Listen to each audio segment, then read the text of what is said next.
Oke, bismillahirrahmanirrahim. Assalamualaikum warahmatullahi wabarakatuh. Selamat pagi semuanya. Pada kali ini kita membahas tentang kisi-kisi dari sejarah peminatan. Nah, untuk kita langsung aja mulai pembahasan per nomornya aja ya. Untuk nomor 1, untuk pengakuan secara de facto dan de jure. Kalau de jure ini secara gampangnya pengakuan dari negara lain, gitu ya. Artinya kita kalau untuk kasus Indonesia ada pengakuan dari Mesir, Palestina, India, gitu, bahkan juga Australia, gitu. Kalau untuk de jure-nya, kalau secara de facto-nya ya ada wilayah RI, ada presidennya, ada proklamasi, ya. Bedakan ya, kalau de facto itu memang kenyataannya realnya ada di lapangan, ada wilayahnya, ada pemimpinnya, ada proklamasi. Kalau de jure itu secara hukumnya pengakuan dari negara lain. Gampangnya begitu. Nah, untuk selanjutnya nomor 2, deklarasi kemerdekaan kita nggak mungkin salah ya, pasti 17 Agustus 1945. Gitu. Untuk kemerdekaan, tapi kalau pengakuan kedaulatan dan penyerahan kekuasaan Belanda kepada Indonesia ya, itu kalau itu pada tanggal 27 Desember 1949. Sekali lagi, kalau kemerdekaan kita deklarasinya 17 Agustus 1945, kalau pengakuan kedaulatan dan penyerahan kekuasaan dari Belanda kepada Indonesia itu pada tanggal 27 Desember 1949. Nah, selama perundingan ini kita beberapa kali perundingan ya, ada Linggajati, ada Renville, Rumroyen, dan KMB, Konferensi Meja Bundar.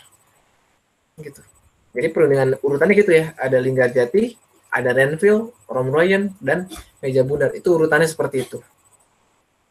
Jadi kalau ditanya perundingan kedua semenjak proklamasi, udah jelas itu Renville. Kalau yang pertama udah pasti Linggajati.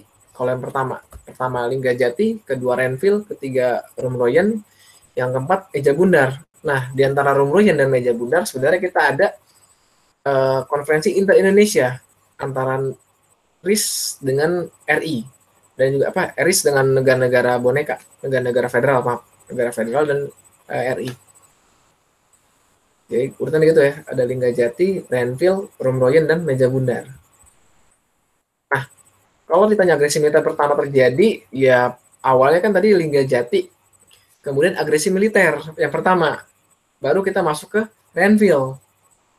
Kemudian agresi militer kedua terjadi karena Belanda melanggar Renville. Gitu. Linggajati, agresi militer pertama dilanggar kan, Renville dilanggar, agresi militer kedua. Gitu. Baru Rumroyen. Nah, selanjutnya untuk isi dari konferensi Meja Bundar diantaranya udah jelas nih, Belanda mengakui kedaulatan RIS sebagai sebuah negara yang merdeka dan juga dibentuknya Uni Indo-Belanda untuk kerjasama dengan status sukarela dan sederajat, gitu. Kurang lebih itu isinya ya kalau untuk KMB. Ini juga sama, yang bagian keduanya juga.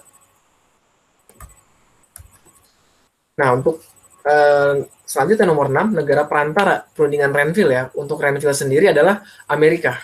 Dia meminjamkan kapal perangnya USS Renville.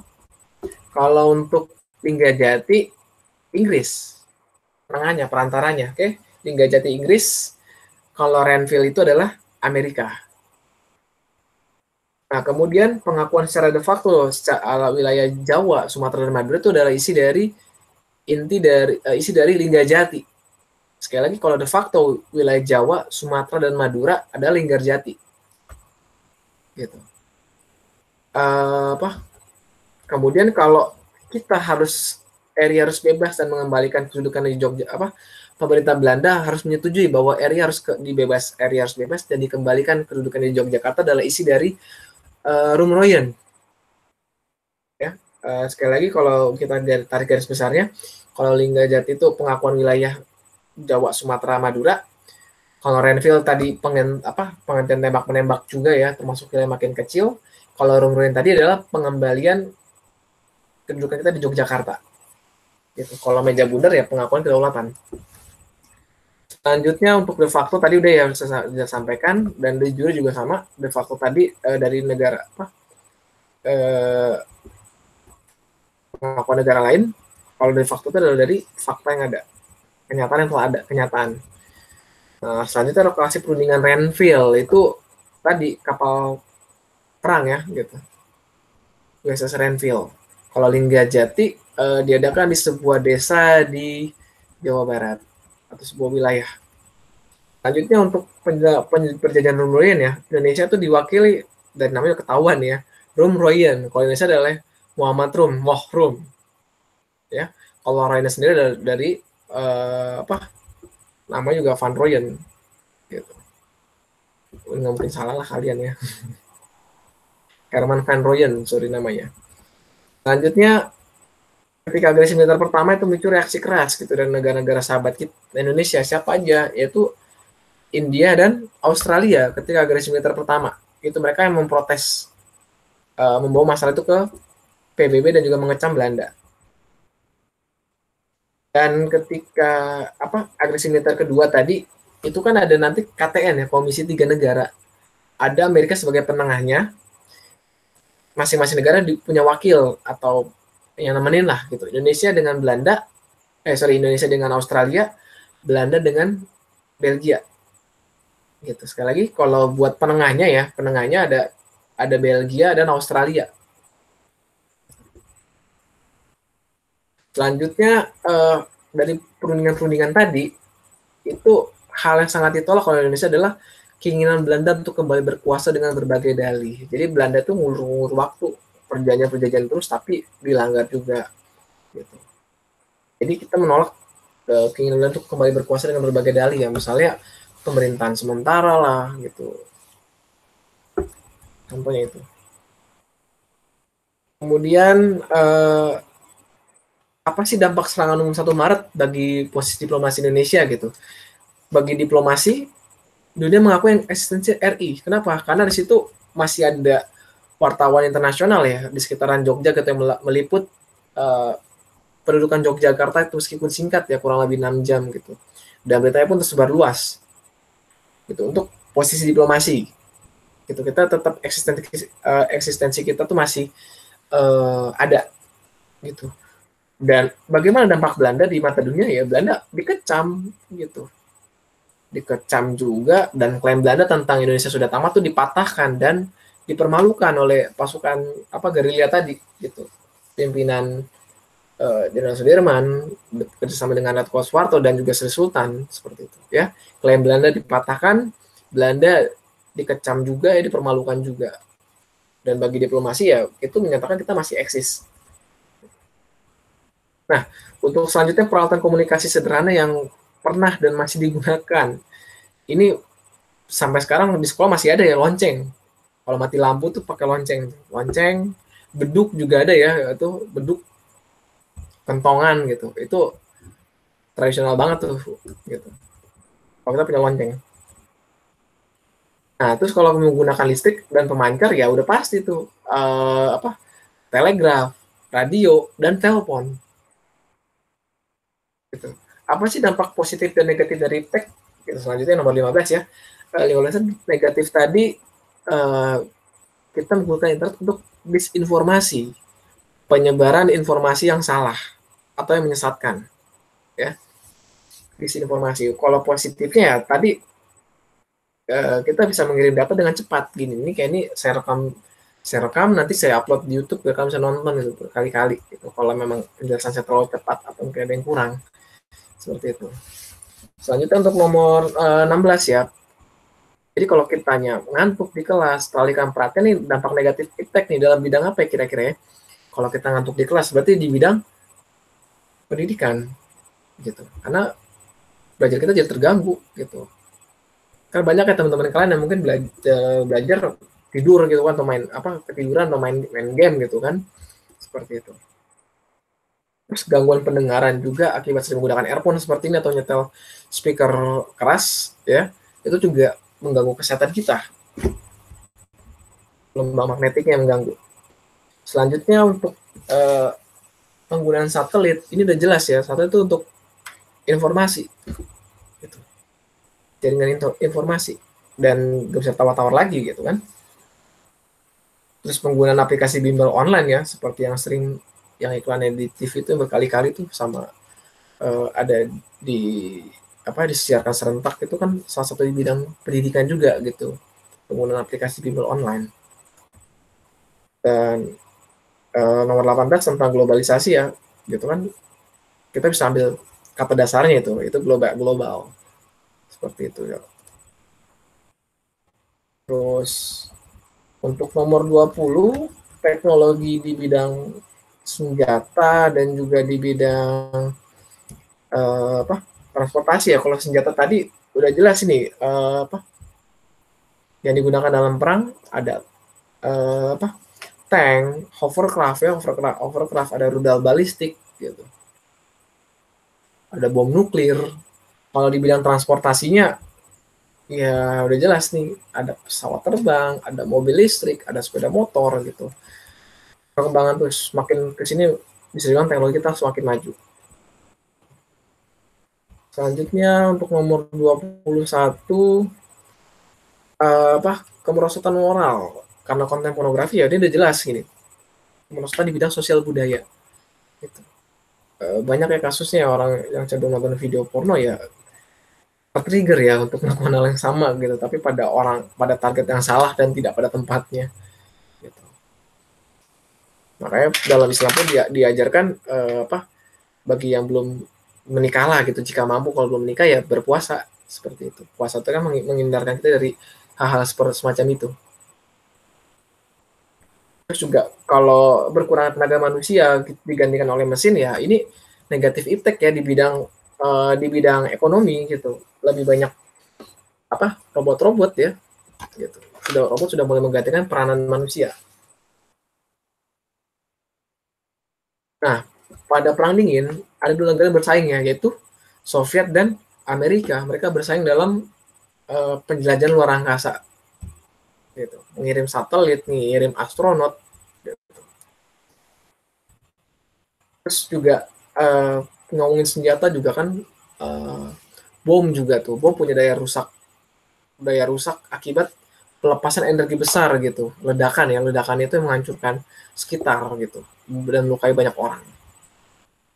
Itu kalau untuk bom. Terus kalau ada lagi yang juga memuntahkan peluru dalam jumlah banyak secara simultan atau terus menerus ya, senapan, pistol gitu. Mungkin yang suka main PUBG ya gitu atau Free Fire tahu lah ini senjata-senjata gitu. Nah, untuk selanjutnya tentang peradaban kuno. Khususnya pertama kali digunakan oleh bangsa Sumeria. Jadi bangsa Sumeria ini ada peradaban kuno yang terletak di Mesopotamia atau kita kenal Irak.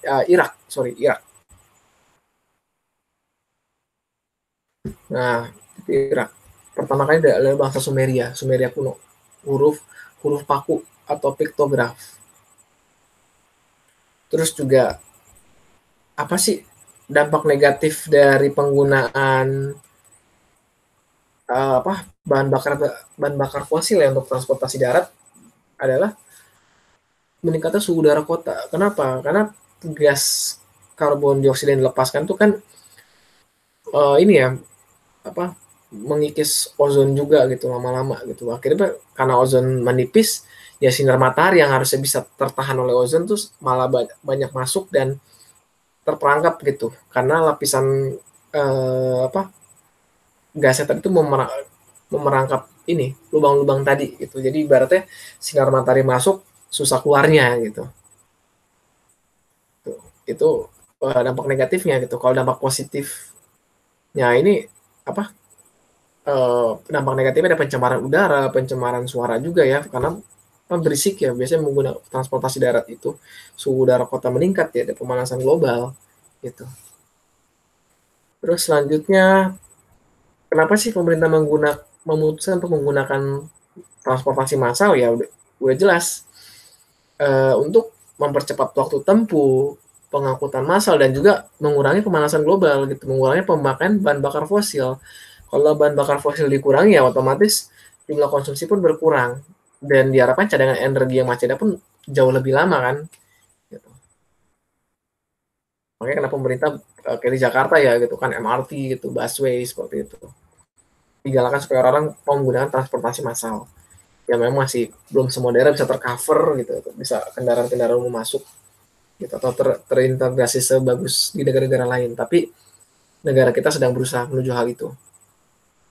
Nah, selanjutnya setelah Perang Dunia Kedua, kita masuk ke masa Perang Dingin. Apa sih ideologi besarnya? Ada eh, apa?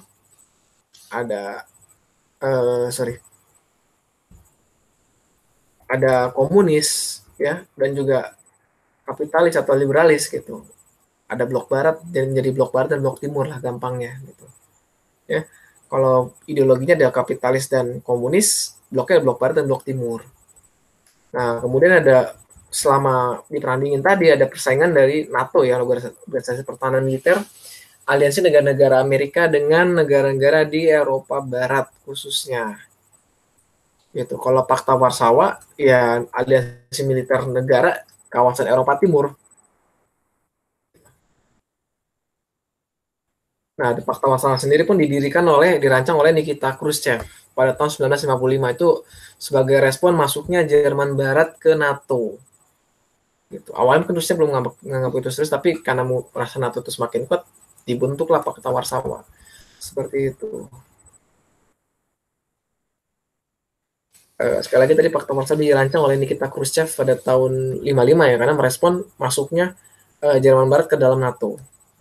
Nah, kemudian setelah Soviet runtuh pun banyak ya wilayah pecah ya, pecahan wilayahnya yang kita kenal jadi Rusia salah satunya, ada Ukraina gitu atau negara-negara di Asia Tengah ya yang namanya Uzbekistan gitu, Kazakhstan, Tajikistan gitu, Turkmenistan antara itu. Terus nomor 31 tadi, kenapa Palestina masih mengalami konflik? Ya ini dianggap sebagai tanah suci bagi tiga agama, itu agama Kristen, Islam, dan Yahudi. Itu masing-masing punya keyakinan. Kalau saya bahas masalah agama nanti panjang kaitannya gitu. Tapi konfliknya ini ada konflik agamanya juga. Gitu, dan juga kepentingan dari negara-negara barat sih ya. Nomor 32 apa? Untuk lokasi Palestina ya, dia terletak di timur tengah. Sebentar.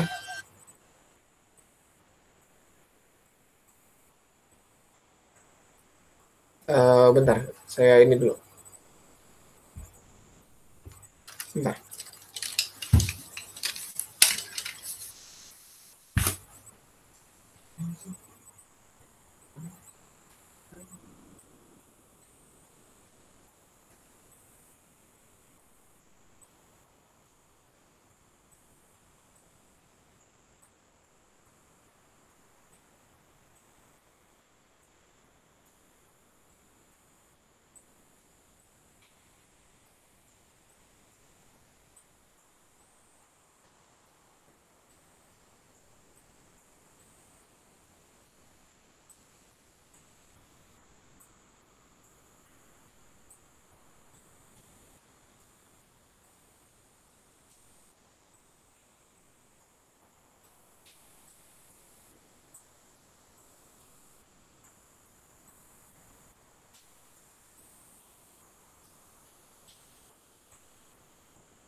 Ya, Pak, ini kembali lagi.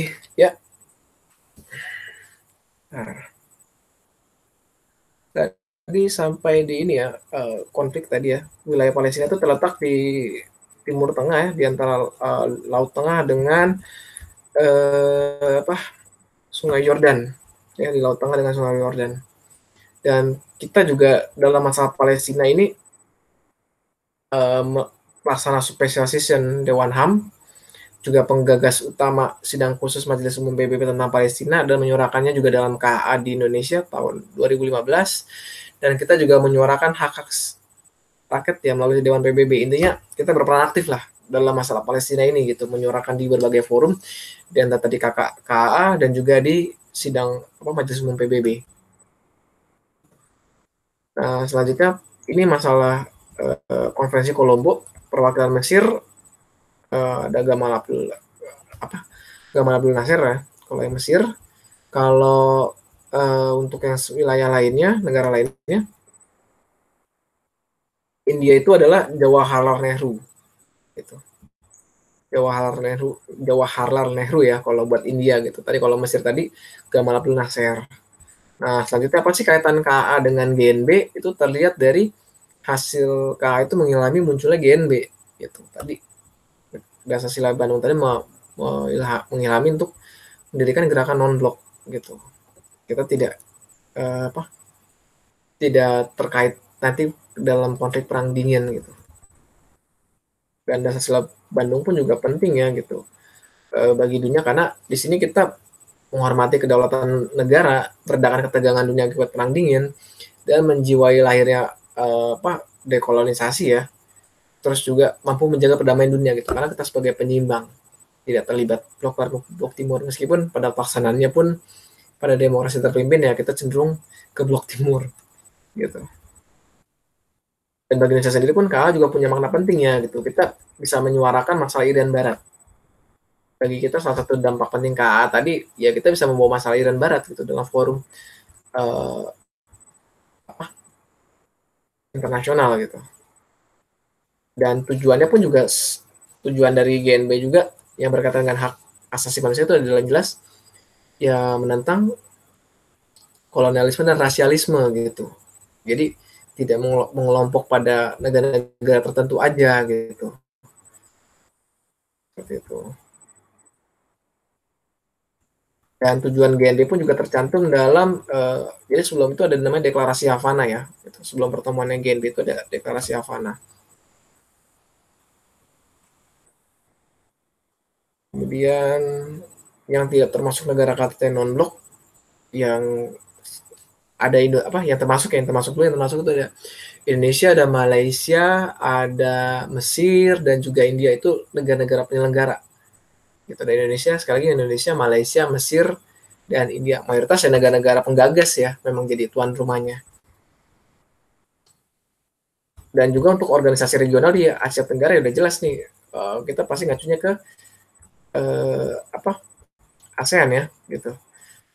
Tapi kalau untuk regional Eropa sendiri ya UE gitu, Uni Eropa. Kemudian untuk ASEAN sendiri pun juga ada prinsip-prinsipnya gitu kan, diantaranya untuk penyelesaian masalah dengan damai gitu, terus menghormati kedaulatan wilayah negara lain gitu, untuk dan juga mencegah penggunaan kekuatan mematikan dari senjata nuklir gitu diantaranya gitu, terus menjaga perdamaian dan ketertiban juga gitu, ikut membangun komunitas kerjasama ekonomi dan juga budaya yang baik. Dan kantor ASEAN saat ini ada di Jakarta ya, dekat Bulungan tuh ya, kalau kalian pernah lihat tuh di pinggir jalan, di Jalan Sisingamangaraja kalau nggak salah nama ininya. Dan nomor selanjutnya 44 ini termasuk pendiri ASEAN. Siapa aja kah? Ada Malik, ada Tanat Koman, ada Narcisco Ramos. Itu negara-negara ini ya. Ya ada. Terus siapa lagi? Saya lupa, ada dua lagi gitu. Ada Raja Ratnam ya, sorry, ada Raja Ratnam juga. Raja Ratnam dari India, ada Malik dari Indonesia, Narcisco Ramos itu sama Tanat agak lupa saya. Aku salah nih. Nah, pendirinya ada 5 ya, pendirinya ada Indonesia, Filipina, Thailand, Singapura, dan Malaysia. Untuk penggagas ASEAN ada Indonesia, Filipina, Thailand, Singapura, dan Malaysia. Nah, dan berdirinya ASEAN sendiri pun bisa dibilang dari kesamaan geografis ya, yang sering kita kenal istilah regional gitu, kesamaan regional. Dan peranan kita pun terus selanjutnya nomor 48, peranan kita dalam GNB ya, KTT GNB tahun 92, kita menjadi tuan rumah, ketua dan tuan rumah. Untuk 2 nomor terakhir, jadi ada negara utara dan negara selatan, ya, negara utara cenderung negara-negara maju, sedangkan negara-negara selatan cenderung negara-negara yang masih berkembang. Negara berkembang, kekayaan alamnya melimpah, jumlah penduduknya banyak gitu. Tapi pemanfaatan teknologi masih kurang merata kalau di negara selatan, beda dengan negara utara.